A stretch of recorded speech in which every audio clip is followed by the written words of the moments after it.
John C. Hello.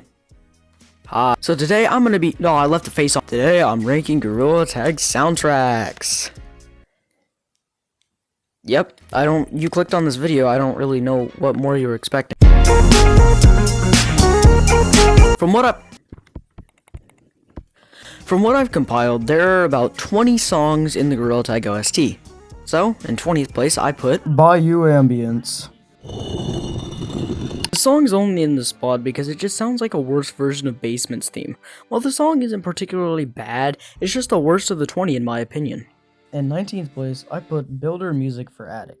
This one sounds like an instrumental for a nursery rhyme that youngins would fall asleep to. Which brings me to this next one being Builder Music for Monkey Blocks. This one is only higher because to me it gives off a sort of Interstellar vibe, or like a track for Galaxiga's OST. If you didn't know, I'm a pretty huge fan of astronomy, so by my own biases, I rank this one just slightly higher.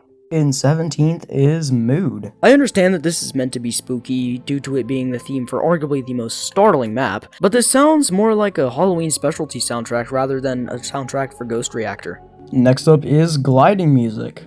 Clouds is one of, if not the least played map in Gorilla Tag, and I can see why if they have this soundtrack. When Clouds got revamped, they replaced the old soundtrack, which we'll get to later, with this one. Arguably a worse downgrade than the Texas license plate. Alright, number 15, A Vast Beach Cove. I can already sense the comments. I already know most of you are gonna give me flag for ranking such an iconic soundtrack this low, but it just isn't anything noteworthy to me. Next up, at number 14, I put Arcade Music. I'm also a big nerd when it comes to retro 8-bit songs and games. I can't speak. I've listened to Toby Fox's work for Undertale. I've played Galaxiga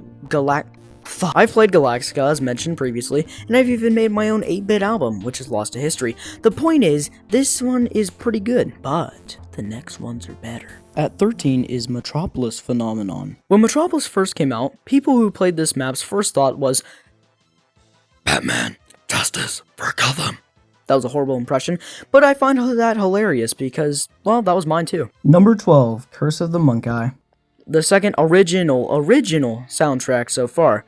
This one is low for mostly the same reasons as A Vast Beach Cove. It's good, but the next ones are better. Such as number 11, which is Spelunky Monkey. Boy, oh boy, this one's controversial. I dislike this one because they replaced Cave Wave with this one after the revamp. Side note here, they actually didn't. They kept Cave Wave and just added a bonus soundtrack. This one is okay, it's a decent song, but just not as good as the other ones. I'm gonna say that for everyone, aren't I? Alright, I'm going to... Wait, why is he still here? Get out of here. Alright, I'm gonna speedrun into the top 5, so...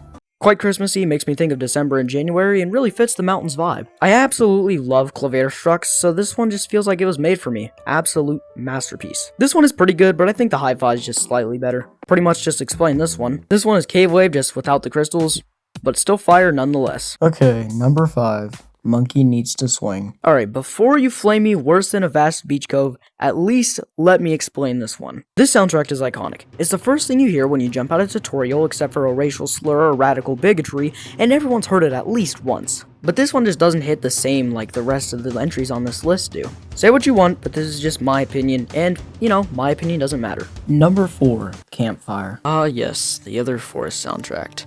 Every time I hear this song, I feel a sense of ease and get flashbacks to that one SpongeBob SquarePants episode. This song is spectacular, but I think there might be one more that does this style just a little bit better, but we'll see. In the meantime, here's number 3, Cave Wave Upper. This one is just Cave Wave, but with the crystals, so I mean, do I even need to explain? In second place, the second to final soundtrack is Canyon Cook-Off. Holy... This song makes me feel like I'm right in the middle of Central Nevada barbecuing with Martha Stewart. This may or may not... You know what? No. I'm not even going to beat around the bush on this one. This one is better than Campfire. Thank you, Canyons. Alright, number 1. You predicted it, and I know it. We all knew that Cave Wave was going to be number 1. There's really no explanation needed for this one. And also, shout out to all the maps that have no soundtrack. Goodbye!